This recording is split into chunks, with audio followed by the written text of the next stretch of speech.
Ô seus fitness, bom? Sejam muito bem-vindos a mais um episódio do Bom Podcast. E lembrando, se você tem alguma empresa e quer ser patrocinador desse projeto, entre em contato conosco. E o intuito desse podcast é te mostrar as pessoas mais relevantes de Belo Horizonte em suas áreas. E hoje eu estou com mais uma que eu tenho certeza que vai dar muito pano pra manga. Doutora, psicanalista, psicóloga, mãe de 3, pai de pet e escritora. Doutora Regiane Soares. Eu que agradeço, Kleber, o convite de estar aqui com você. É uma delícia. Vai ser muito bom esse nosso encontro, tenho certeza. Foi difícil te trazer aqui. Essa agenda sua é muito concorrida, muito disputada. Eu tenho trabalhado muito, mas deu certo, né? O tema de hoje é um tema muito delicado. Não no aspecto de ser algo ruim, de ser tratado. Por que mulher nunca está satisfeita com nada? Principalmente com o amor, a quem amar, o tipo de homem, o homem ideal, é o príncipe cantado. Como que são essas aflições do amor feminino? Que interessante, né? Porque primeiro não estava nada combinado, né, Kleber? Que a gente falaria aqui hoje. E você me faz a pergunta que o Freud deixou ele escreve uma carta para Marie Bonaparte, depois de 30 e tantos anos de estudo, com a seguinte pergunta: o que quer uma mulher? É o que você está me perguntando. Eu quero aprender também. Essa pergunta é complicadíssima, né? Eu vou completar 8 anos de casado e até hoje eu não sei o que a Thaísa quer. Não no sentido de homem, masculino, mas quando que eu vou satisfazer minha esposa? Sabe, o tanque nunca tem fim. Me fala, o que a mulher quer hoje? E do homem tem fim? Tem. Tem, né? Tem. É só o homem ficar de barriga cheia e saco vazio. Que aí ele fica satisfeito, né? Só isso. A gente é simples. Mulher não. Tem realmente essa questão que demandou muito estudo dos psicanalistas, né? O que era uma mulher. Freud deixou essa questão. Ele, inclusive, fala que deixa aos poetas essa resposta, né? Ele não encontra essa resposta. E tem um psicanalista que eu gosto muito, que chama Sérgio André, que ele se aventurou, né, a estudar sobre essa pergunta. Então ele escreve um livro, né, O que quer uma mulher. Na realidade, né, o desejo da mulher ele é inconsciente, né? Então o que uma mulher quer de fato em termos de desejo, isso vai depender de cada uma. Elas sabem? Às vezes elas não sabem também, né? Às vezes também elas não sabem o que elas querem. Mas o que no geral a mulher quer? No sentido assim, agora eu estou falando da questão consciente. O que a mulher busca? Né? Ela busca o amor, diferentemente do homem. Apesar de todas as mudanças e conquistas femininas, as mulheres ainda permanecem no campo do inconsciente, apelando ao amor. Então elas buscam o amor como uma forma de completude. O homem já não tem essa busca da forma como a mulher busca. Por isso que eu escrevi o livro Aflições do Amor Feminino, né, que é onde, vamos dizer assim, onde existe o maior conflito na vida das mulheres, é geralmente em relação ao amor. Tem conquista financeira, carreiras de sucesso, e às vezes no amor fica ali patinando, né, essa busca de satisfação. E coitado desse homem, ele é investido de todas as maneiras, né? O homem ele tem que ser amigo, ele tem que ser companheiro, ele tem que ser marido, ele tem que ser viril, ele tem que ser delicado, ele tem que ser tudo ao mesmo tempo, né? Para satisfazer essa fantasia. E cada vez vai ficando mais difícil de satisfazer, porque essa fantasia vai se ampliando. Como que surgiu a ideia do livro? Foi a partir de quê? A ideia do livro foi um resgate pessoal. Foi da clínica, né? De perceber muito isso na clínica, a insatisfação feminina em relação ao amor, e da minha própria experiência de vida, né, de 2 casamentos, e aí foi mais no sentido de tentar teorizar aquilo que eu já vivenciava e aquilo que eu experimentava na clínica. E eu acho que eu tive sucesso, porque o livro ele ficou de um jeito que ele tem termos psicanalíticos, mas estão bem explicadinho, sem aprofundar no psicanalês, né? E dá para entender. Se você tiver paciência, dá para entender. Eu comecei a ler o livro. Eu estou encantado com o livro. Eu tenho me reconhecido muito através dos termos, Não vou falar do psicanalista, porque eu sou leigo no assunto. Mas o tempo todo, o seu livro é um livro reflexivo. Pera aí. O que é um homem de verdade? O que a mulher busca? Por que a mulher aceita qualquer um na vida dela? Que carência é essa? Boa pergunta. Como que você vê a carência afetiva feminina? É essa carência afetiva que eu tento colocar no livro, né, de uma maneira bem explicadinha, né? Por que a mulher tem essa carência afetiva? Aí a gente vai voltar lá no complexo de Édipo, né? Aí você pode, inclusive, me questionar assim, mas isso já passou, né? O Édipo ele foi formulado há tantos anos, né? Por que ainda hoje isso é atual? Porque ainda permanece atual, apesar de todas as mudanças. A vivência do menino e a vivência da menina em relação à construção do desejo e da subjetividade é diferente, né? Então, o que é o Édipo? Tem papai, mamãe e o filhinho, ou a filhinha. O complexo de Édipo ele vai ser diferente para menino e para menina. Primeiro objeto de amor dos dois, a mãe. A mãe é o grande objeto de amor, né? No complexo de Édipo, a menina ela entra no Édipo em uma determinada idade, né? Quando o menino está saindo, é a idade que ela está entrando. Aí vem outro complexo que é chamado de angústia de castração. Não me cancelem, feministas, eu só vou explicar a psicanálise, como é que ela vê. Né? Pode ficar tranquila. Posso ficar tranquila? Pode ficar tranquila. Então tá bom. Então, o menino, ele tem uma experiência da vivência do corpo dele com o pênis, correto? Eu costumo brincar assim, gente, se você nascer com um dedinho a mais ou com um a menos, você vai ter uma experiência diferente do seu corpo em relação a outra pessoa. Então, o menino, ele nasce, ele tem um penizinho, a menina nasce, ela não tem penizinho, ela não tem o pênis. Os dois, quando observam que não existe o pênis na menina, eles criam a teoria, as crianças criam essa teoria de fato, eu já pude comprovar isso com meu filho mais velho, de que todo mundo tinha pênis. Se a menina não tem, é porque ela perdeu. Ou então um dia vai crescer. Então, essa falta do pênis, que é subjetivada pela menina como uma falta, como é que eu vou te falar? Uma falta no próprio corpo. Então, tem os meninos que são seres que têm pênis, e as meninas são aqueles seres, não que tenham vagina, porque a vagina é desconhecida, mas as meninas são seres que não têm pênis. Então, por isso que o Lacan vai falar que o falo, aí seria um representante do pênis, seria um organizador simbólico em relação ao desejo. Então, meninos têm pênis, vão organizar o desejo deles de uma determinada forma. Meninas não têm pênis, vão organizar o desejo dela no campo do feminino como seres que têm essa falta no corpo. Todo ser humano passa pela angústia de castração e para ter uma falta, que é essa experiência do vazio que todo mundo tem, né? Isso é para todo, homens e mulheres. Mas a menina, além dessa falta existencial, ela vai ter essa falta física, que o Freud vai chamar de inveja do pênis. E isso deu muito pano para manga, né? Então, essa inveja do pênis, o que acontece? A menininha vai crescendo, e isso dói para ela como amor próprio, sabe? Assim, nossa, falta alguma coisa em mim que o fulaninho tem, eu não tenho.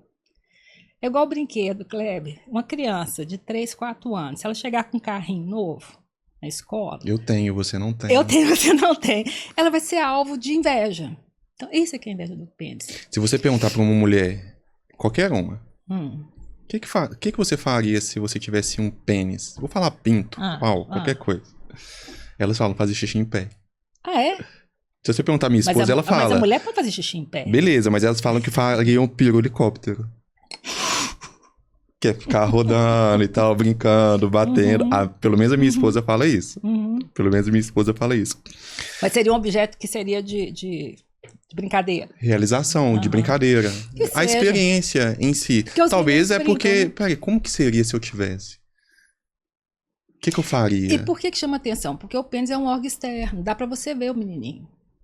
A menininha não dá pra você ver. Você só vê aquela coisinha retinha. Então, é essa falta do pênis, que de acordo com a psicanálise, me perdoe as feministas, seria essa falta de pênis que daria origem à inveja do pênis das meninas e essa ferida narcísica, né, no próprio corpo, dessa ausência do pênis, que faria com que a mulher buscasse o amor como uma forma de compensação. Então, ela busca no homem aquilo que ela não tem, que é esse poder simbólico do falo. Não me matem, mas é assim a teoria. E o que a gente vê na clínica, de uma forma diferente até hoje entre homens e mulheres, é que realmente a mulher ainda ela continua buscando o amor. Eu atendo muito meninas de toda idade, Kleber, de 20, 22, 15, 16, 30, 37, que estão na busca do amor, né? Querem alguém. Encontram. Tá difícil. Sabe por quê? Tá difícil. Tem mais mulheres que homens, né? A gente tem que partir do ponto A de vista procura estatístico. tá... Sério, 10 homens... E os homens estão muito frágeis também. 10 mulheres para cada homem. Isso. Concordo, a fragilidade masculina tá demais. Não em torno de sexualidade, mas em torno de compromisso. Se a procura é muito grande, a demanda é muito grande, por que eu vou ficar preso a uma pessoa só? Com certeza. Só que o seguinte... Isso mesmo. Por que o complexo de Édipo, ele me gerou um bloqueio muito grande? Principalmente numa fala de um livro seu, num escrito. Que o primeiro amor de uma menina é o pai. Não, o primeiro amor é a mãe para todos os sexos. E que... Depois é o pai. Que o pai... E em algum momento podem até se rivalizar pela atenção do pai. E rivaliza. E quem não teve pai? Como que é desenvolvido esse amor? O pai necessariamente não tem que ser o pai biológico. Tem que ser uma referência de proteção, uma referência masculina. Isso, de cuidado. E o pai ele tem uma função que é importantíssima, e às vezes ela não é tão falada, que é de fazer a separação entre a mãe e o bebê. Então tem aquela fase idílica do primeiro ano de vida, que a mãe e o bebê estão ali coladinhos, né? Então o pai ele entra como aquela figura que faz esse corte. Em qual sentido, Kleber? Não, vamos supor que o pai morreu ou foi embora, né? Não permaneceu na casa. O pai ele entra como uma função no desejo da mãe dessa criança não ser toda para ela. Ou seja, se eu sou mãe, tenho um bebezinho, mas eu tenho que trabalhar. Então eu tenho que deixar essa criança para trabalhar. Ou então eu tenho que assistir um filme. Aí eu deixo essa criança para assistir um filme. Então são situações em que tira o olhar da mãe em relação à criança. Que a própria vida impõe isso. Agora, se você tiver uma figura paterna, né, um avô, um tio... Geralmente o pai ele é substituído por uma figura paterna da família. Mais próximo. Mais próximo. Geralmente é o avô, o tio, né, o irmão da mãe, que aí exerce essa função. Né? Porque a função paterna tem o pai real, mas também tem um pai simbólico e imaginário. Então, se faltar esse pai biológico, existe a função que é assumida por outra pessoa. Por que casais que são mal casados, suprimem os filhos como o amor único? Por exemplo, tem maridos que não amam as esposas, continuam casados, mas depositam na filha aquele amor de cuidado, aquele amor protetor, aquele amor provedor e acabam esquecendo as parceiras. Vejo também isso pelo lado da mulher. Por algum momento o homem não é mais, o cônjuge, o parceiro não é mais a referência e ela transfere para o filho. Isso mesmo. Comida, filho. Roupa, filho. Só que acaba colocando de lado o parceiro. Por quê? É frustração? Como que essa criança vai entender que ele virou um prisioneiro? Ele virou um pet. Virou um brinquedo. Não no sentido de brincar, mas entendi. Você é só meu, você é tudo pra mim e acaba deixando quem chegou primeiro de lado. É comum isso acontecer, né? Principalmente quando o casamento vai mal. Né? E a mulher, principalmente mais a mulher até do que o homem, coloca o filho nesse lugar, né? De ser o todo para ela. É aí que o Lacan vai falar, é quando o filho ocupa o lugar do falo para a mãe. Então ele é depositário de todo esse investimento amoroso e ela esquece completamente do marido e do pai. Ou até rejeita de fato. Os homens fazem isso? Fazem, mas é mais raro. Geralmente a mulher ela faz isso. É até bastante comum. Ela está frustrada com o casamento, coloca a maternidade como, vamos dizer assim, o principal da vida dela. A vida dela vai girar em torno ali daquele bebê. É ruim para a criança, porque ela fica alienada ali no desejo da mãe. Né? Isso não é saudável de forma nenhuma. Você tem uma mãe toda para você o tempo todo, realizando seus mínimos desejos, não é bom. A criança tem que ter uma frustração. Como falava o Winnicott, a mãe boa é aquela que é suficientemente boa, ou seja, aquela mãe que falta também de vez em quando. Né? Mas eu diria, Kleber, que a maioria das vezes é isso, é uma frustração na relação do casal que faz com que a pessoa eleja o filho como depositário exclusivo do seu amor. E aí também eu esqueço do meu casamento, né? Vou pensar nisso depois. Isso dura bastante tempo? Não. Geralmente, primeiro, segundo, terceiro ano, essa mulher e esse homem vai ter que se haver com essa posição. E quando os filhos forem saindo de casa também, crescendo, um dia eles vão se deparar que ficou só nós dois. E agora? Quem é você? Aí esse casal tá com muita paciência para esperar os filhos saírem de casa, né? Pode acontecer, acontece também. Aí é a síndrome do ninho vazio, né? Que o casal tem uma depressão porque os filhos foram embora e a vida perdeu o sentido. Ou seja, não criaram para eles próprios, né, um sentido de vida que não fosse os filhos. Então é aquele pai, aquela mãe que vai viver a vida dos filhos, o que também é muito ruim para os filhos. Por que pais geralmente querem que os namorados ou os próximos, os maridos de suas princesas sejam iguais a ele? O pai? No aspecto, eu quero que você arruma um que vai te cuidar tão bem quanto eu. Por que ele se coloca nesse papel de eu sou o seu super-herói e eu não vou te entregar na mão de qualquer um? Pergunta difícil. Sabe por quê? Eu vejo que os pais sofrem muito quando... Filha, não é esse. Filha, mas abre o olho. Mas você não acha que existe aí um narcisismo muito grande, onde o pai se coloca como modelo do homem ideal para a filha? Quem falou que ele é o ideal? Ele se coloca dessa forma. E às vezes a filha até acredita ali, porque ela só conhece o pai. Mas você pode pensar o seguinte, às vezes o pai se coloca nesse lugar como sendo ideal por ciúmes, porque ele não quer que essa filha tenha outro homem. Então, para ele permanecer nessa fantasia, né, que a menina tem realmente, quando ela é pequenininha, ela coloca o pai como super-homem. Vou te fazer uma pergunta. Te respondi ou não? Demais. Então tá. Existe bom pai e péssimo marido? Complicado. Eu sou um ótimo pai. O que é péssimo marido? O homem, o marido, que não provê as necessidades físicas, emocionais, financeiras de sua esposa por algum desgosto, por o momento do relacionamento dos dois, pelos desafetos da vida a dois, e transfere apenas esse amor, essa proteção à filha. E aí eu te pergunto, Kleber, como é que esse marido pode ser um bom pai se ele mostra para a filha que marido que ele é para essa mãe, e essa menina tem uma identificação com essa mãe como mulher, que é o modelo identificatório dela? O que ele está mostrando para a filha? Né? Que ele é um péssimo marido e que essa mulher está notando isso. Por isso é a minha questão, será que ele é um bom pai, mesmo ele sendo ótimo para a filha, a partir do momento em que ele é um mau marido, é um exemplo ruim de casamento? Não é bom para essa menina. Porque ela vai ter esse modelo, né? Provavelmente ela vai escolher um marido parecido com esse pai como marido. Ou seja, o marido vai desprezar, desqualificar, né? Ela entendeu que isso é normal. Ela entendeu que isso é normal, é o modelo que ela vai ter. Até se sair desse modelo identificatório, aí é uma vida. A não ser que você vai fazer terapia cedo, né? Mas você entendeu, assim, por que não pode, ao mesmo tempo, ele ser um mau marido e um bom pai, apesar dele tentar exercer a função paterna de uma maneira boa? Se ele não trata bem essa mulher, ele não está sendo um bom pai? Os antigos sempre falavam o seguinte: você quer conhecer o seu namorado de fato?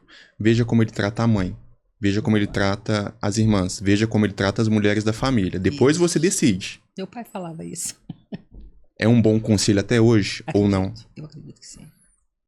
Eu acredito que sim. Porque se você trata bem a sua mãe, se você trata bem as suas irmãs, as mulheres da família em geral, seus colegas de trabalho, né, significa que você tem respeito, né? E provavelmente você vai tratar a sua esposa e suas filhas com o mesmo respeito. Porque assim te foi ensinado e assim você aprendeu. E vice-versa, né, Kleber? A mulher também que trata bem o pai, os irmãos, né? E quando é o contrário? A mãe ela pega esse filho e ela tem o processo principal e a responsabilidade do desenvolvimento, da maturação, da personalidade. Principalmente mães solteiras, enfim, que não tem uma referência paterna no lar. Como que essa criança pode se tornar homem a partir de uma referência simplesmente masculina? Não no aspecto sexual, porque ele pode optar pelas escolhas sexuais que ele quiser, se identificar, enfim. Mas deve ser muito difícil você crescer sem uma figura de homem dentro de casa, vendo que sua mãe ou sua referência de mulher tem que ser a cuidadora, a viril, brigou na escola, a mãe que tem que ir lá, quem que bateu no meu filho. Você tem a imagem da sua mãe como, sabe? O homem da casa? O homem da casa. Tem algum problema nesse desenvolvimento da criança, enfim, para se tornar homem, futuramente responsável pelo lar? Pode ser que seja um homem mais emasculado. Pode ser que ele encontre em uma parceira a própria mãe, que sempre vai tomar as decisões da casa, que sempre vai tomar a frente de tudo, que sempre vai... Ele pode escolher uma parceira que ocupa esse mesmo lugar da mãe, né? Uma posição mais viril. Mas essa mãe, ela teria como referência alguma figura masculina? Não. Ninguém? Não. Não. Nem na televisão? É uma queixa que eu vejo de mulheres solteiras, de mães solteiras. Mas essa questão... Que ela precisa ser a provedora, que ela precisa ser o pai, a mãe, de ensinar, de criação. Mas se essa mãe, não estou aconselhando ninguém a fazer isso, mas vamos colocar que essa mãe que teve um filho sozinha, não tem ninguém, nenhuma referência masculina, zero, ela só vive com mulheres, só irmã e tal, mas ela vai ao culto ou vai à missa ao final de semana, ou ela escuta um culto ou escuta uma missa. Você percebe que ela está fazendo referência a um outro simbólico que pode ser Deus, Jesus Cristo, o pai, né? O pai, realmente fala o pai, né? Então, a questão do pai tem esse lugar no simbólico da cultura. Então, por isso que eu te perguntei, é muito difícil a mulher não ter nenhuma referência simbólica de uma figura masculina.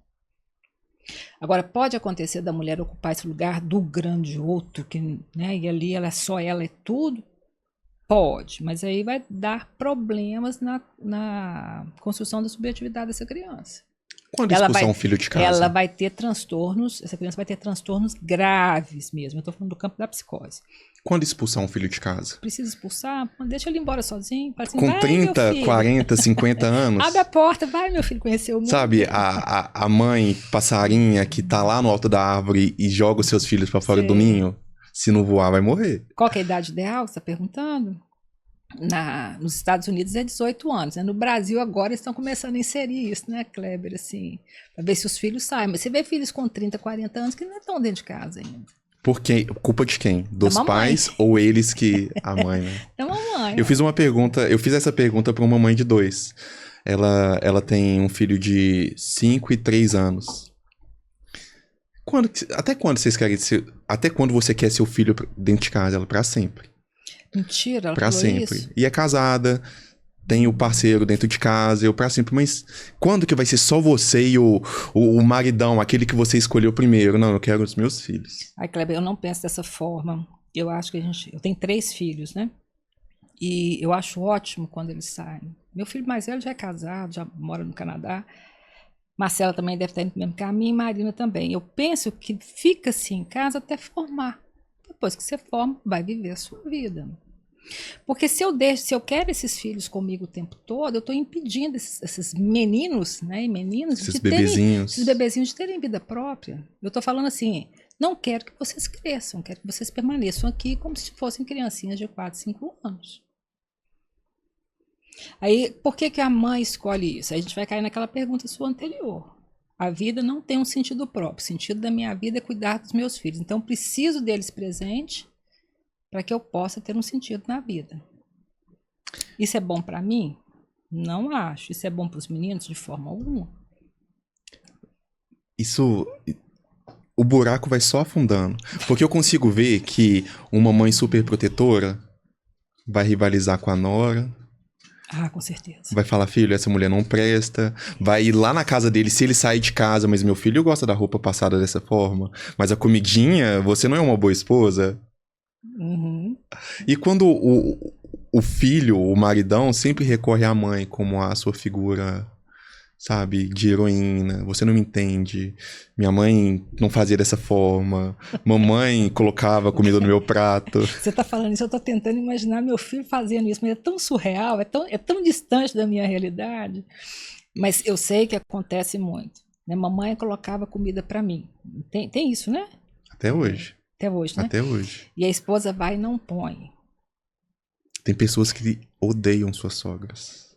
As Mulheres odeiam suas sogras. Eu acho que a menorinha gosta de mim, sinceramente. Eu amo a minha sogra. Você ama a sua? Amo a minha Pois é. sogra. Eu acho que a gente tem que facilitar as relações. Se a mãe se coloca como modelo de perfeição, não vai ter mulher no mundo que vai ocupar o lugar de esposa para esse filho. Não é essa mulher, é mulher nenhuma. Porque a perfeita é ela. E se ela continua falando para o filho e dando para ele sinais de que ela é a melhor do mundo, o que você acha que ela está criando ali? Um conflito, uma rivalidade em que ninguém vai ganhar nada, né? E o filho vai perder. Então eu penso que a gente deve facilitar a vida dos filhos e não complicar. Construímos a base e a gente viu que, nesses minutos de nossa conversa, que se relacionar é bem complicado. Principalmente se você já tem uma mochila pesada nas costas. Seja de bagagem pelos pais, presentes, ausentes, criação, personalidade, fuga, permanência. Voltando para o amor feminino. Você já fez compra com fome? E já acabou levando algo que não era essencial, mas porque você estava com fome? Já. Mulher carente não é uma boa opção. Escolhe um produto bom ou aceita o que vier, o que tiver na frente? Mulher carente escolhe o que vier. Tá com fome. Isso é bom? Não, isso não é bom. Isso é péssimo. Não vai satisfazer o alimento? Mas um alimento pode fazer mal, né? Se não for uma boa escolha. Por exemplo, a tendência se eu tiver com fome é justamente para os doces, né? Uma barra de chocolate, que facilita ali no supermercado. O que uma mulher, com a sua vivência de psicanalista, de psicóloga, atendimento, se queixa mais nos homens, nos parceiros em si? Decisão... 29% das mulheres se queixam da falta de interesse do homem por elas. Sexual? No geral, em tudo. Não querem escutar o que elas têm para falar. Não tem interesse sexual. Não tem interesse sobre o trabalho. Não tem interesse sobre o corpo. Se cortou o cabelo, se não cortou, se tá gorda, se tá magra. Mas eu volto essa pergunta para elas, né, Kleber? O que você anda fazendo que você não tá nada interessante? Eu não gosto muito dessa divisão de culpar os homens por isso e as mulheres por aquilo. Você tem que ver a dinâmica da relação do casal, como é que funciona. Então, desse mal que eu me queixo em relação ao homem, o que é a minha responsabilidade? Será que ele tem razão de estar fazendo assim ou não? Porque aí eu separo o que é meu e o que é dele. Mas a maior queixa das mulheres seria essa indiferença masculina em relação ao ser delas de mulher. Sem ser altivo demais? Me fiz entender? Perfeitamente. Eu sou o homem perfeito. Uhum. Sou fofoqueiro. Então eu amo que a Thaísa chega falando... Eu detesto pessoas do trabalho da minha esposa, assim, ao menos conhecer. Mas faz tanto mal pra ela, que eu sempre pergunto, e a fulana? Nossa, não aguento mais. Então eu sou fofoqueiro. Eu sou trabalhador. Uhum. Tento escutar a minha esposa sempre, fazendo esse papel de melhor amigo. E aí, você tá bem? Como você tá aí? Sua empresa, isso... completo, Kleber. Compro roupa pra ela sem ela saber. Às vezes dá certo, às vezes não. Uhum. Teve uma vez que eu fui tentar comprar calcinha pra minha esposa. Aí achei uma promoção que via 20 calcinhas num pacotão da Shopee. Chegaram 20 calcinhas com tecido de pano de prato. Minha esposa me xingou tanto. Mas eu tentei agradar. Eu tento surpreender, eu tento ser romântico, eu tento... Você já aprendeu o que você tem que fazer, né? Não aprendi porque ela nunca... Não ela, a mulher nunca está satisfeita com o que tem. Ela sempre precisa de algo a mais, algo a mais, algo a mais. Por exemplo, tenho 8 anos de casamento, de casados. O que eu fiz de 8 anos pra trás... Ah, tá, legal. Mas o que eu vou fazer amanhã, depois? Não um ato de conquista, mas como que eu ainda vou conseguir ser a referência principal pra essa mulher? Para ela? Você não tá me dando atenção. Opa, então eu preciso dar mais atenção. Você tá me dando atenção demais. Sai um pouquinho. Pera aí, mas... Ah, você tá escutando alto... Sabe? Nunca estão satisfeitas. Sempre eu preciso fazer algo a mais. Sempre o homem precisa ter algo a mais. Não no sentido material. Mas, opa, pera aí, eu tenho que escutar, eu tenho que ouvir, eu tenho que falar, eu tenho que buscar, eu tenho que pegar, eu tenho que pagar, eu não tenho que pagar, eu tenho que deixar ela aí, eu tenho que...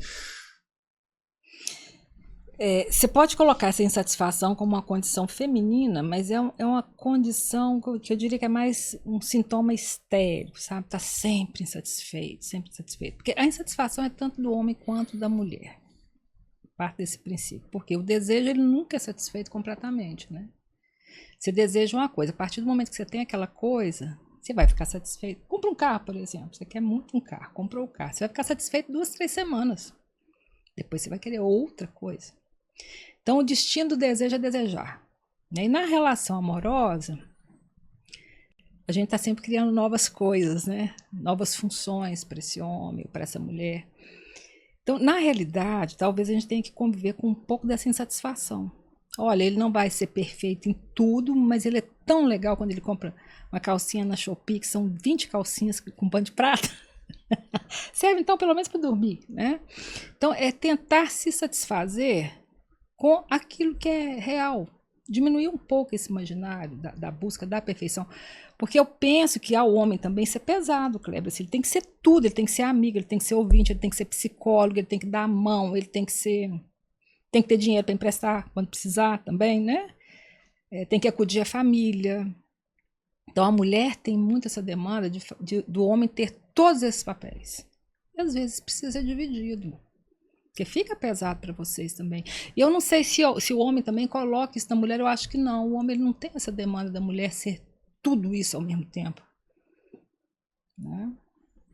É mais uma demanda feminina, talvez por essa insatisfação mesmo, que muitas vezes a gente confunde com a própria posição da mulher. Que foi o que o Freud falou, que quer uma mulher, né? Isso pegou no imaginário. Todo mundo fica assim, gente, mas tá vendo? Nunca tá satisfeita com nada. Mas algumas satisfações acontecem. Não é assim também, né, gente? Eu fui buscar alguns dados. Ah, você pesquisou? Fui buscar alguns dados. Principalmente para tentar entender por que tem tanta mulher solteira em Belo Horizonte. Fiz um levantamento regional. A maioria dessas mulheres tem mais de 30 anos. Por quê? Porque elas dedicaram a vida pregressa aos estudos, ao trabalho. Elas são extremamente bem-sucedidas, têm pós-graduados, são gestoras, são líderes de área, mas não têm os parceiros.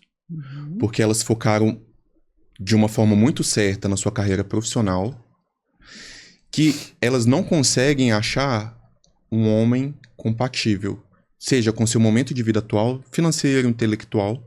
Elas sempre... Quem consegue se relacionar é sempre com, não menosprezando, poderes aquisitivos menor, mas que não a suprem no aspecto másculo. Não sexual, mas espera aí, se sou eu que pago a conta, se sou eu que te busco...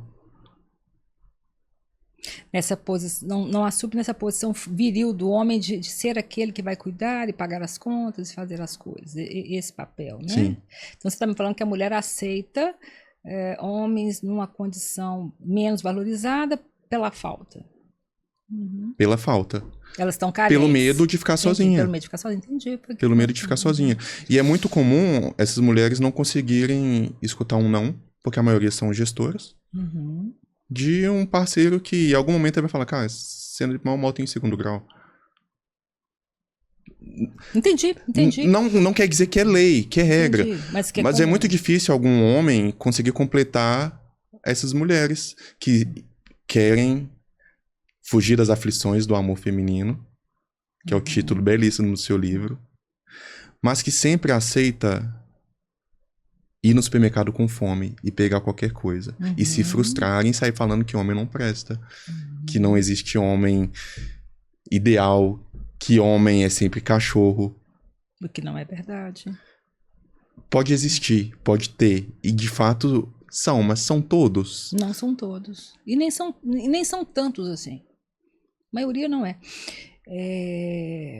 Mas é aquela questão que a gente está falando da carência, né? E também, além da questão da carência, talvez essa mulher tenha necessidade de ter homens, entre aspas aqui, inferiores a ela, de tal forma que elas possam ainda continuar sendo as gestoras desses homens e da própria casa. Eu brinco com minha esposa, falo, amor, eu quero que você ganhe muito dinheiro. Que você ganhe mais que eu.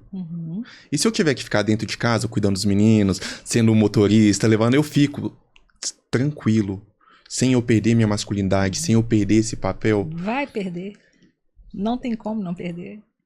A partir do eu quero falar, não, hoje sou eu que tô com dor de cabeça. não.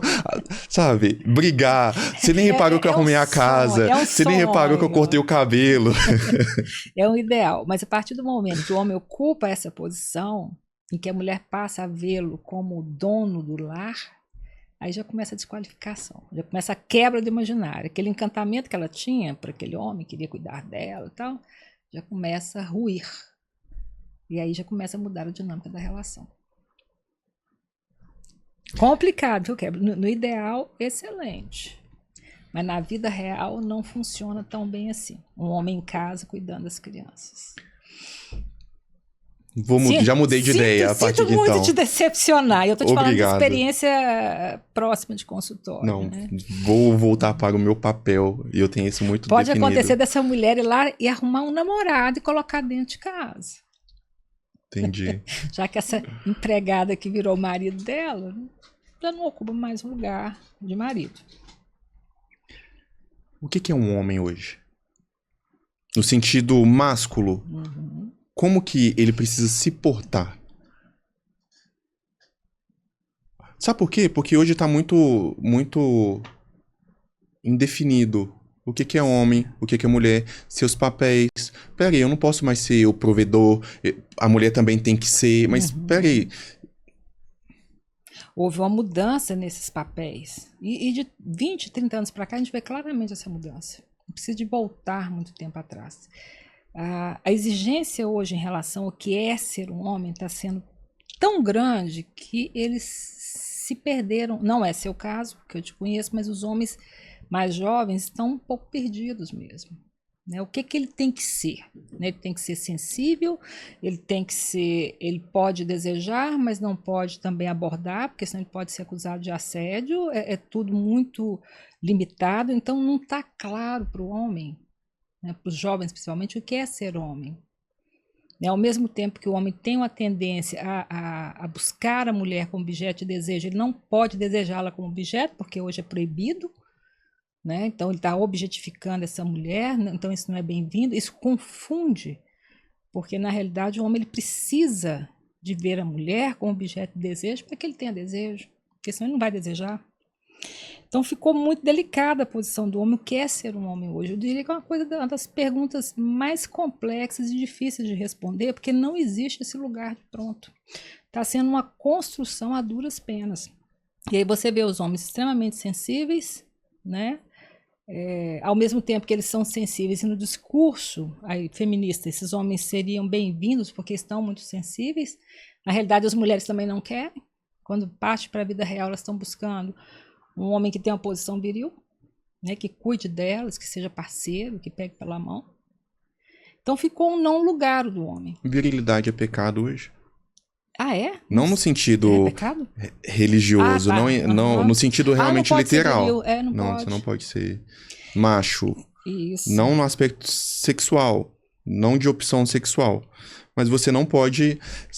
Virou meme de 2 anos atrás que todo mundo deveria pedir perdão por ser hétero atualmente. Olha, ser homem, hétero se enquadra em homem e mulher. Não, eu gosto do sexo oposto. Mas Não por pode. quê? Sabe? Não é sexual. É o meu gosto. Não, mas é porque você tem que ser fluido, papapá. Você tem que Você tem que amar justificar o seu pessoas. desejo. Não, cara, eu só não gosto. Se você. Tá tudo bem. Eu só vou ficar do meu lado aqui mesmo. Mas você não pode hoje.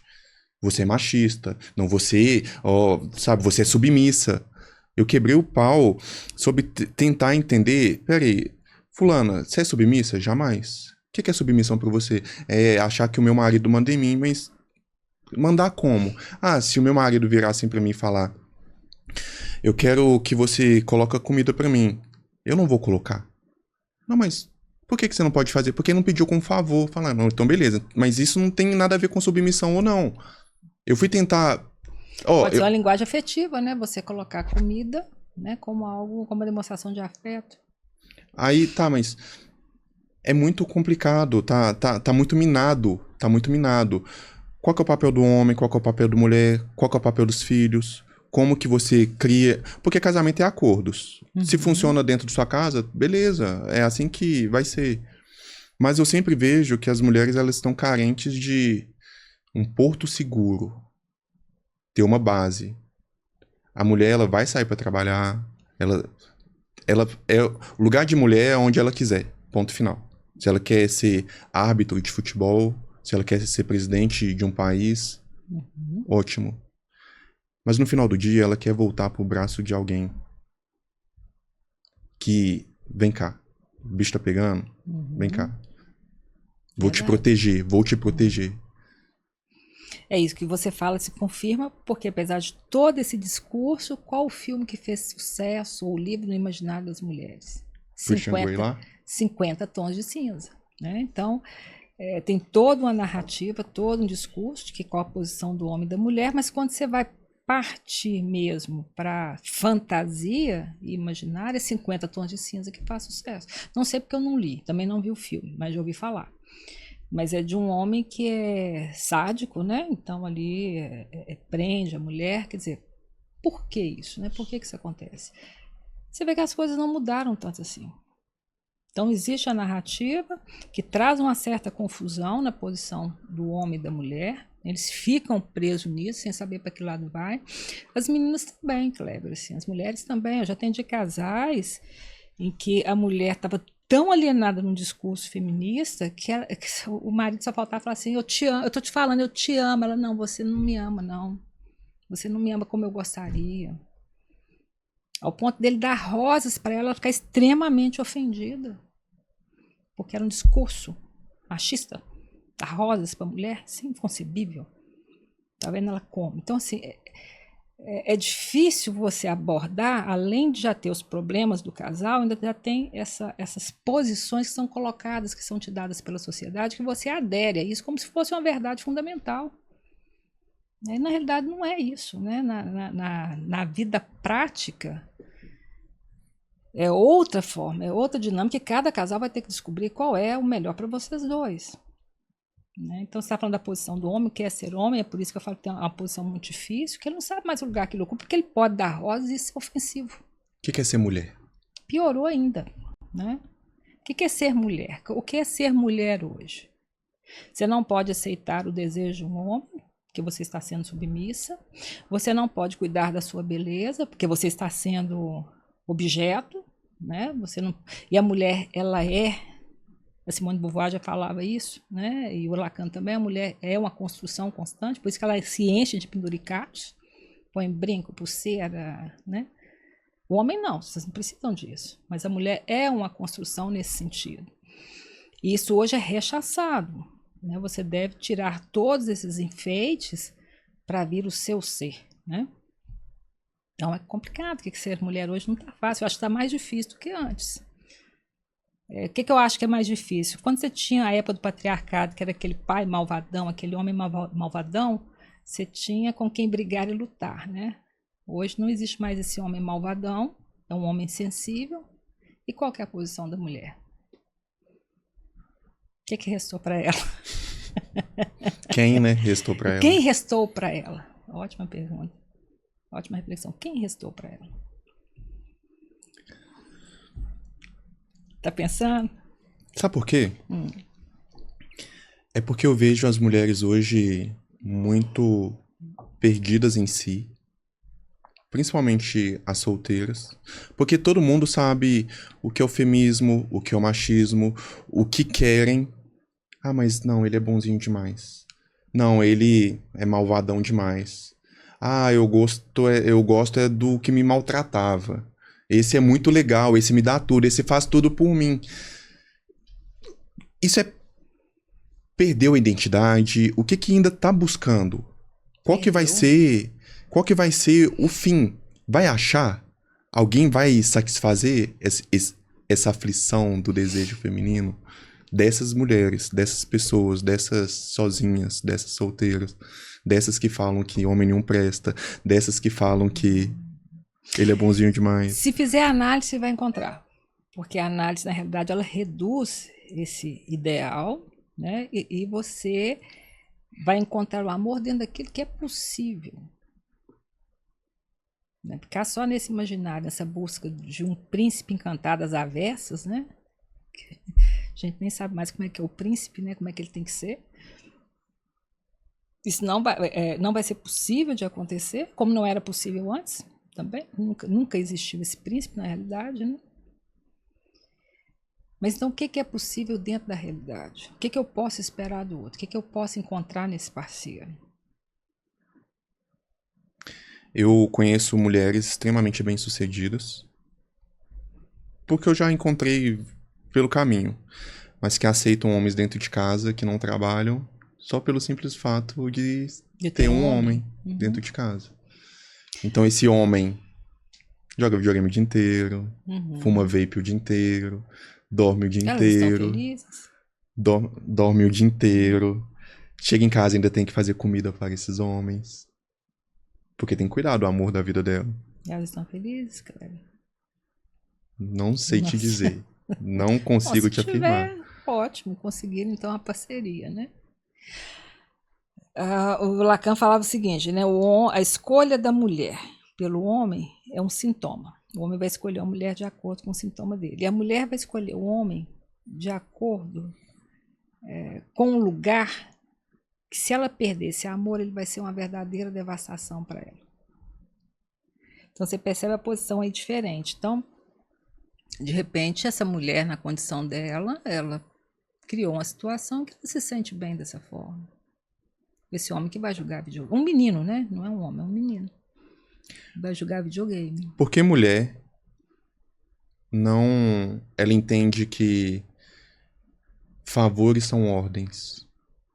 Como assim? Eu posso muito bem pedir pra Thaísa pra buscar o meu cachorro que tá no pet e ela falar, não, porque você não manda em mim. Mas eu não tô mandando, é porque eu tô aqui gravando esse podcast agora e eu deixei o Paulo Gustavo no pet, eu não vou conseguir. Deixar o Paulo Gustavo. o macho chama Paulo Gustavo. É assim. Não, você não manda em mim. Eu falo, não, beleza. Eu só tô te pedindo um favor. Natural, né? Pega o cachorro lá pra mim. E tem mulheres hoje que entendem que favores são ordens. Mas você não acha que aí há uma imersão nesse discurso, nessa narrativa feminista, né, de igualdade entre o homem e a mulher, que qualquer coisa soa como ordem? Existem supremacia hoje ainda, homem e mulher? Em algumas casas, né? Casas, empresas. Em algumas casas, empresas, sim. A gente não pode negar isso, né, Kleber? Assim, igual eu te falei, não acho que seja todos os homens, né? Mas existe alguns homens que são machistas, sim. E assim como existe algumas mulheres que são extremamente perversas. O que combate o machismo? Não o feminismo, da maneira como é hoje. Extremo? Extremo, a militância feminista, na realidade, é como se ela criasse um mesmo mal que é o machismo, a tentativa de combater. Aliás, não sei se o objetivo também é combater esse machismo, né? Que aí já entra outras questões. Mudou o termo, né? O feminismo virou aquele contexto cultural e o feminismo é esse combate ao machismo atualmente. Alguns autores têm defendido essa abordagem, que o feminismo foi algo muito bom, muito relevante, historicamente. Hoje as mulheres têm o seu papel, o seu lugar de fala, através de alguma revolta, que em algum momento um grupo de mulheres sabe, se abraçaram e combateram algo relacionado ao patriarcado. Uhum. Eu nem gosto desse Mas termo, foi ficou primeira tão... onda, né, do feminismo, primeira onda, segunda O onda. queimar o sutiã, que... Isso. Enfim, aí hoje se tornou... Condições igualitárias de trabalho, condições de trabalho, né? Isso foi muito bem-vindo, né, E que bom. Mulher não é inferior pelo simples fato de não ter um pênis. Até entrar naquele campo de vamos mudar os homens porque eles são homens demais, nós queremos outra coisa e não esses homens. Então esses homens não sabem mais que lugar que eles têm que ocupar. Essa é a abordagem feminista hoje. Isso. E que o lugar extremo. que eles ocupam. Aí você me pergunta assim, não, mas isso não tem influência. Isso tem uma enorme influência na cultura. Uma enorme, principalmente nos homens mais jovens. Não sabe, o que é ser homem? Inclusive porque até o próprio pai já está perdido, não sabendo nem como é que ele educa mais, né? De tanta coisa que ele tem que ser. Para ser um bom pai, ele tem que ser tanta coisa. Diferente daquilo que ele aprendeu, daquilo que ele viu. Então, você pautar a sua conduta no casamento, na criação dos seus filhos, por essas narrativas é uma loucura, porque isso, inclusive, muda de ano para ano. Esse é meu modo de pensar, tá? Assim, do que eu vejo na clínica e do que eu vejo na vida. Como combater... O que sai da academia nem sempre é verdadeiro para São a vivências. vida. É o conhecimento, é a base. Se o machismo é um câncer, o feminismo é um band-aid, é um câncer igual na mesma proporção, o que os dois buscam? Ou se é que o machismo busca alguma coisa hoje ainda? Só, igual eu te perguntei, só se for em particular, né? Existem algumas casas e alguns casais que ainda têm essa supremacia do homem, né? O salário é meu, seu salário é meu, né? Você sai a hora que eu quero. Não é verbalizado dessa forma. Né? Porque também as pessoas hoje são mais cuidadosas. Existem maridos que não deixam suas esposas trabalharem, estudarem, querem dentro de casa ainda? Só que não é verbalizado assim, como era antigamente. A pessoa não fala dessa forma, não quer que você trabalhe, mas vai criando situações em que o trabalho para ela é um horror. Por exemplo, se ela tiver criança pequena, se ela trabalhou, né, chegou em casa, o menino tá chorando, você não estava aqui, tá vendo? Por isso que machucou. São algumas acusações que podem ser feitas de maneira, vamos dizer assim, subliminar, né, em que a mulher se sinta mal de não estar em casa cuidando daquele filho naquele momento. Então são outras formas de colocar assim, de opressão, né? Assim como existe também a opressão daquela mulher que quer ficar em casa cuidando dos filhos, ela também não pode. Se ela faz essa opção, não quero ter, eu atendo uma pessoa assim, quero ter 3, 4 filhos, ainda mais que ela tem uma profissão muito boa, mas meu sonho é parar de trabalhar e cuidar dos meus filhos. Eu quero ser dona de casa. Isso causa um choque. Cultural? Causa um choque no meio dela quando ela fala isso. Então hoje ela já não fala mais, porque ela é extremamente recriminada por isso. Por desejar, ela tem realmente 4 filhos, por desejar cuidar dessas crianças. É uma escadinha, uma atrás do outro. Mas deve ser tão bom você, a figura paterna ou materna, cuidar dos próprios filhos, porque você fica responsável pela criação, pela personalidade, e separar as brigas, o desafeto, e botar ordem, e colocar castigo ou não, e criando uma cultura do lar. Eu não teria essa disposição interna. Terceirizaria. Eu não tenho, não, como nunca tive, Vocês né? se resolvem aí? Não, mas assim, precisava de ajuda, né? Alguém me ajuda a cuidar dessas crianças. Mas eu particularmente, eu preciso sair, preciso trabalhar. Mas tem algumas pessoas que não, que realmente ficam felizes de como você disse, né? De estar ali cuidando das crianças. Eu acho que você tem que ter essa disposição interna, sabe? Você tem que... Igual eu nunca atendi criança, eu costumo brincar assim, criança já basta as minhas, gente. Como é que eu vou atender as dos outros? Nunca quis atender, não tem realmente disposição interna para atender criança. Mas vou te falar o que eu fiz hoje. Tem mulher que tem, e elas não têm a liberdade de fazer essa escolha, porque elas são extremamente criticadas. Ainda mais essa moça que é professora universitária. Ela parou com esse discurso, que é completamente rechaçada. Eu vou te falar o que eu fiz hoje. Acordei 6h30 da manhã, fui jogar bola. Ó, que chique. Fui jogar bola. É o momento que eu tenho pra extravasar, pra bater no coleguinha, pra bater, sabe, mostrar a minha força. Antes de eu chegar em casa, a minha esposa foi pro trabalho e falou, olha, eu saí de casa, não deu tempo de estender as roupas. Você pode estender pra mim? Posso. Peguei, estendi as roupas, fiz o que eu tinha que fazer para estar aqui nesse momento. Só que isso não me inferioriza em nada. Por que você está estendendo roupa? Por que você está fazendo comida? Porque é um absurdo tão grande eu falar, olha, eu reservei um jantar para eu e minha esposa. Por quê? Por que você vai pagar? Por que você fez isso? Eu falo, não. Lá em casa a gente tem algo que chama o dia do pra sempre sem parar. O dia do para sempre sem parar? O que é isso? Comprei isso pra você, mas por quê? Não é meu aniversário? Precisa de ter alguma ocasião pra eu te surpreender, pra eu estar passando em algum lugar que... Aí a gente escreve no bilhete, dia do pra sempre sem parar. É coisa simples, é um bombom, é alguma coisa, alguma roupa, é alguma comidinha. Eu passei em frente à boca do forno, opa, eu sei que a Thaís gosta daquele bolo. Sabe, é você fazer menção àquela pessoa e escrever. Pra você nunca esquecer que eu não preciso só do Dia dos Namorados pra demonstrar o meu amor por você. Não precisa esperar o aniversário pra chegar um buquê de flores lá. Eu casaria com você, Cléber. Muito obrigado, muito obrigado. Só que isso é vítima. Eu tô te falando, eu sou fofoqueiro, eu sou trabalhador. Olha, não compra presente, lembra da esposa. Sem data específica. Do que ela gosta, sem data né? específica. Boca do forno, que a Thaís gosta. Lá em casa não tem meu dinheiro. Tem nosso, é nosso. Perfeito. Até porque toda hora chega uma mensagem, amor, faz um pix pra mim, faz um pix pra mim, faz um pix pra mim, faz um pix. Nem precisa perguntar pra quê, sabe? Tá aí, ó, amor, toma, pra você voltar de Uber hoje, fazer alguma coisa, enfim. Mesmo ela trabalhando em si. E eu, como homem, ganho mais, até mesmo pela profissão. A minha profissão é bem remunerada. Então, é justo eu ter a maior parte das responsabilidades. Mas quando alguém de fora escuta, por que você paga a faculdade de sua esposa? Eu falei, quando eu casei, a gente não era... Ela não tinha faculdade ainda. Nós decidimos juntos que ela faria faculdade. Por que o pai dela não pagou? Porque eu casei.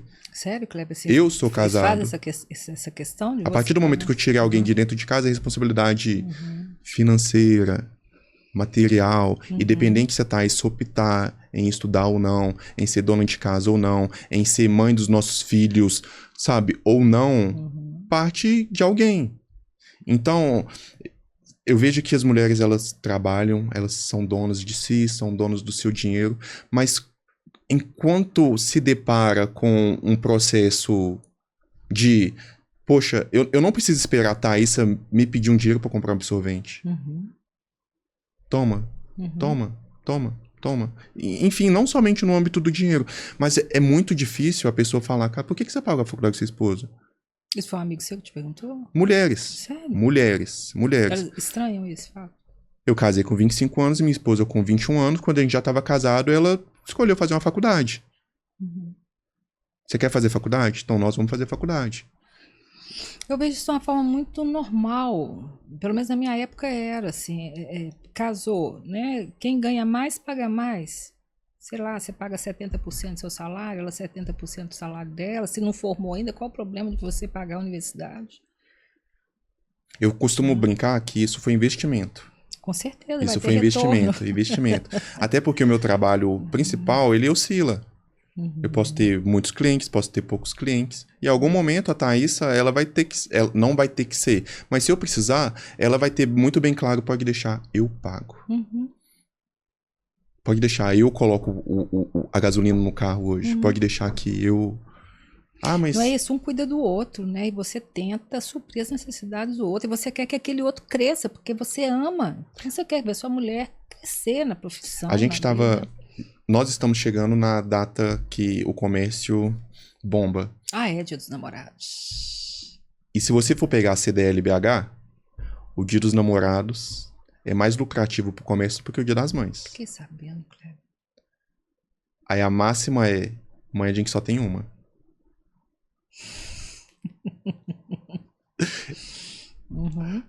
Tem homens que têm várias mulheres, várias namoradas, várias... Não é o meu caso. E eu casei no Dia dos Namorados pra dar apenas um presente. Eu casei no dia 12 de junho. Então já dou o presente dia do namorado, dia do casamento. Quer dizer que a máxima é assim, então, por isso que o comércio é melhor no dia dos namorados, porque são vários Se você for pegar o dado do namorados. CDLBH, Câmara de Dirigentes Ixi. Logísticas, é mais lucrativo dia dos namorados. Até porque, beleza, mesmo se você tem apenas uma, que é o certo, Espera-se, né? independente se você opte ou não ter relacionamento aberto, que é muito comum hoje também, a pessoa, ela compra um presente mais caro pra sua namorada, pra sua esposa, do que Pra mãe é um pra própria cremezinho. mãe. É o Avonzinho, é a moça lá da revista, é algo... Entendi. Enfim. Mas, ano passado, e Dia dos Namorados saía um saco. Sempre tá cheio. Só que eu já me precavi. Há 2 meses, eu já tinha feito a reserva no restaurante. E eu tava trabalhando tranquilo. Porque eu já sabia que era só simplesmente chegar o manobrista, pegarem o meu carro e tal. E conversando, enfim, com quem eu estava treinando no momento. A outra pessoa escutou, nossa, mas você é louco? Sair no dia dos namorados? Eu falei, não, eu vou sair no dia dos namorados, é meu aniversário de casamento também. Ah, eu que não vou enfrentar a fila, não, mas eu não vou enfrentar a fila, já tá tudo reservado, já escolhi um local. Mas por quê? Cara, eu vou agradar a minha esposa. Kleber, você não tem uns amigos igual... Cara, Igual você, isso é né? tão normal, eu querer cuidar de quem eu amo, de quem eu cuido, de quem eu me prontifico. A Thaísa, eu vi o desenvolvimento de uma adolescente para uma mulher que se transforma todos os dias. E eu tô ali dentro desse processo. Em algum momento, a gente precisou se afiar. Por quê? Se eu varresse a casa, a Thaísa ia lá e corrigia. Ela varria de novo. Falei, eu não vou varrer mais. Ela, por quê? Se você vai precisar corrigir tudo que eu faço, eu prefiro não fazer. Aí ela... Entendi. Desculpa. Desculpado. Pelo Vai menos eu fiz. ajustando, Pelo né? menos eu fiz. Pelo menos eu fiz alguma coisa, alguma iniciativa. Então a gente tem sempre isso muito bem claro. Ela pode pagar a conta, eu posso pagar. Ela tem as funções dela, eu tenho as minhas funções.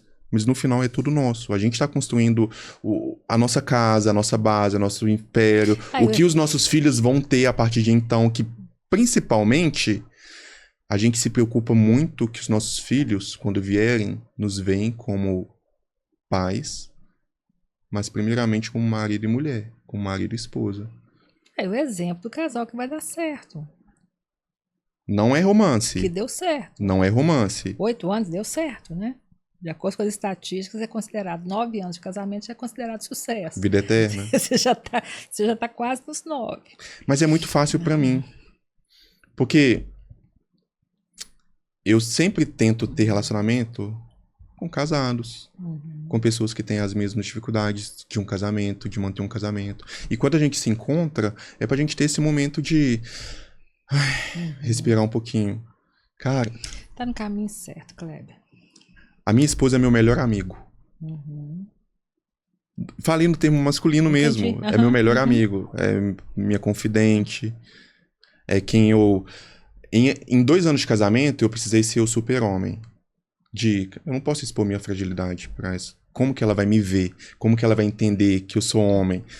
Como que ela vai ver que eu tive vários problemas durante o dia? Então, minha esposa, até os 2 anos ela, você sempre tá bem? Aí eu... Tô não. Não, mas por que você não me fala? Não, porque eu que cuido. Não, você tá aqui pra ser cuidado também. Eu, então é isso que é ser casado. Não é só entregar. Em algum momento eu consigo receber. Então ela se sentia, poxa, mas você sempre tá bem, você não passa por nada, você não tem problema, você sempre me salva. Quando que eu vou conseguir fazer algo por você? Mas é porque ela estava te observando. Ela poderia não ter te visto. Você vê que ela tem, apesar de tão novinha, né? Muito novinha, ela teve a sensibilidade de ver que aquilo que você estava apresentando para ela era mais uma mascarada do que você. A gente chama de mascarada, tipo assim, uma apresentação de um selfie, um falso selfie. Você esconde o sofrimento e apresenta só o que você tem de melhor, nesse sentido. Não que seja falso no sentido de você ser falso, tá? Não, mas era no sentido de nunca ter... Nunca mostrar para ela suas fragilidades, né? Mas você vê que ela observou tanto, que ela falou assim, mas não tem nada errado aí não. Tá tudo bem depois de 2 anos, não vai acontecer nada nessa vida. de frustração e de tristeza. Aí ela precisou ficar 5 minutos no meu mundo pra entender que Que era muito ruim, muito pesado, muito pesado. muito pesado. É, não, beleza. Agora eu vou sair, né? É, já sei, mas eu tô aqui. Beleza. Até pra eu sair de casa 4 horas da manhã e voltar às 10 horas da noite, eu tenho quem cuida de mim. Eu tenho por que eu trabalho tanto. A gente sabe, a gente tem definido dentro da nossa casa o que nós queremos como futuro. Por que a gente tá trabalhando tanto? Uhum. Que escola que nossos filhos vão estudar? A gente já tem um planejamento. Vai ter babá? Vai ser você? Vai Já ficar estão com as lá na mães? frente, né? Não vai? Vai pro judô? Não vai? É menina? Eu quero que, se eu tiver uma filha, a primeira atividade física dela vai ser uma natação e uma luta. É balé, não? Ela pode optar pelo balé, Tô brincando. mas se ela for pro balé, ela também vai... Mas tem que fazer Ela a vai luta. aprender a se defender. Ela vai aprender a se defender. Claro. Eu brinco muito com minha esposa de... Se o nosso filho puxar a mim, vai ser um chorão. E se puxar você, vai ser tupetuda. Então, como que a gente vai manter um equilíbrio ali de... Olha, ô tupete, vem cá, ô chorão, vai. É muito fácil você... É mais fácil você segurar o louco do que impulsionar o lerdo. Uhum. Tem uma frase que é assim. Verdade. Então, a criação dos nossos filhos, ele vai ter uma referência paterna muito bem desenvolvida do que é um seu pai.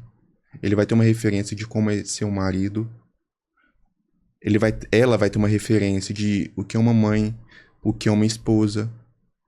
Por que a gente está construindo? Por que na casa do coleguinho não é assim? Porque eu vejo muito real, presente.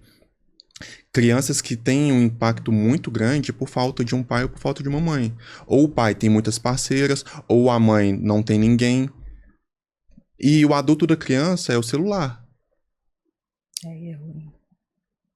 Aí fica só dentro do quarto, do seu próprio mundo. Quando você pensa que o celular vem informação de todo lado, né? O adulto é a tecnologia. O adulto é a tecnologia da criança. Isso. Só que tudo isso falta por o que é um homem e uma mulher de processos bem definidos. Mas você entendo. Você e a Thaís construíram um caminho bacana, né? Mas não é comum a todos, né? As pessoas geralmente não param para pensar nisso, né, Kleber? Vão vivendo. Você e ela não, vocês já construíram, muito bacana isso. Tô te falando, isso não é comum, tá? Não é comum. Mas vocês já construíram como vai ser seus filhos, que educação que vocês vão dar. Vocês estão tentando cercar de todas as formas para que tudo dê certo, né? Ao invés de ser levado pela onda dos acontecimentos. Vamos salvar essas mulheres. Vamos nos salvar. 3 coisas que uma mulher tem que observar em um homem para ela decidir se relaciona com ele ou não. Uma coisa que eu acho importante, primeiro, é saber se esse homem é a ver. Né? Então, ele tem curiosidade sobre a vida dela. Ele quer saber como é que foi o dia dela, como é que foi o trabalho dela. Ele enxerga, igual você colocou aí, né? Em relação a Thaís. Você perguntou 3 coisas, né? Para uma mulher Pra olhar... uma mulher. Se tiver que anotar... Peraí, deixa eu ver se passa nesse check. Nesse crivo aqui, né? Então, isso, né? Se ele tem interesse pela vida dela, as coisas dela. É isso que você falou também, é uma coisa importante, Kleber. Se ele trata bem essas mulheres da vida dele. Né? Como é que foi? Inclusive, eu costumo dizer o seguinte: você quer saber da pessoa que você está envolvendo agora, pergunte a ex-namorado ou a ex-mulher como é que ele era. Isso não é uma coisa muito boa, que acaba que você vai ter uma representação muito ruim. Mas saber como é que é o tratamento que é dado a essas mulheres. Né?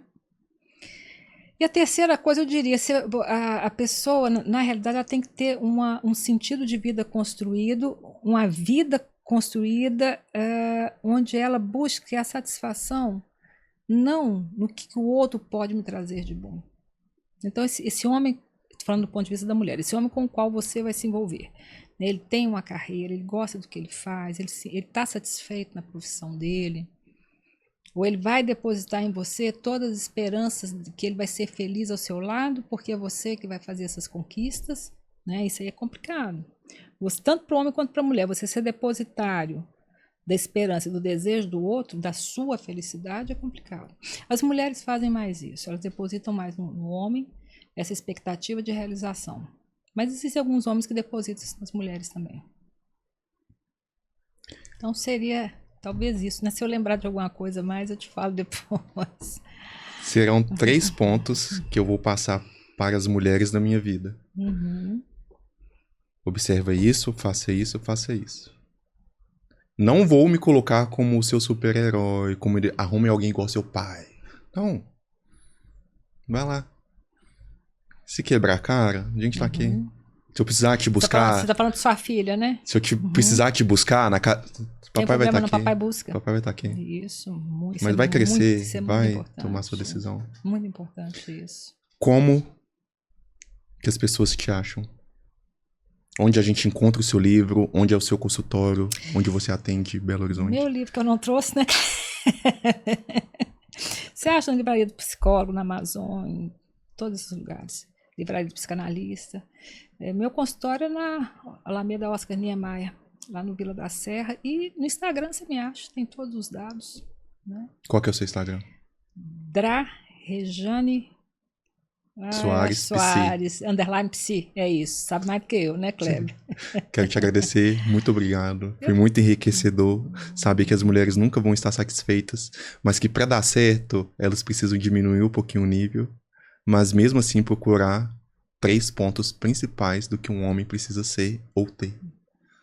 Eu que te agradeço, Kleber. Foi uma delícia muito estar obrigado. aqui com você. Viu? Bom saber que a Thaísa tem um marido bom, a partir dessa entrevista. A Thaísa tem um marido ótimo. Eu casaria com o marido dela.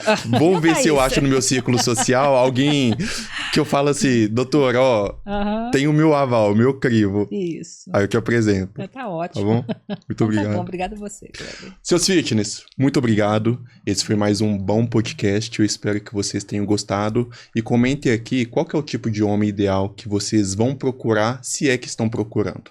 Combinado?